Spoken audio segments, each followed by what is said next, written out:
In 2001, maybe when that picture was taken, I was a 30-year-old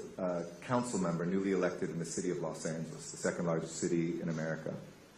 And Los Angeles, unlike most cities, owns its own Department of Water and Power. It's the largest municipal utility in the United States of America. And at the time, it was predominantly a utility run on coal.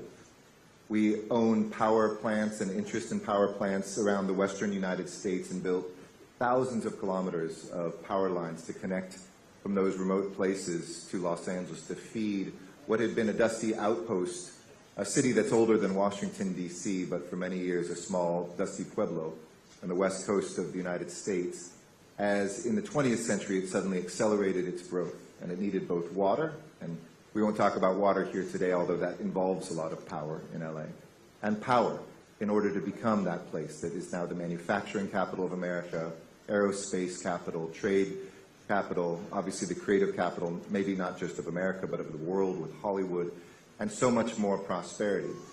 But in 2001, we looked at what was happening. On a day like this in Delhi, it brings back memories of growing up in Los Angeles, where the air was the most polluted air anywhere in America. Where, like today, we were given warnings by our teachers, you cannot go outside and play,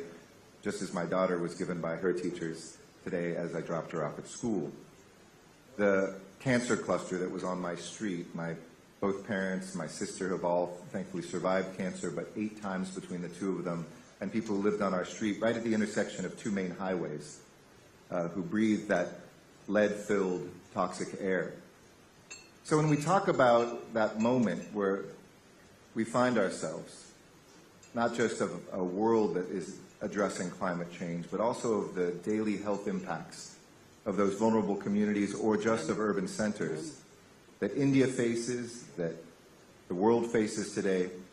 brings me back to that year where we suddenly looked at a utility and said, how can we continue to spew the pollution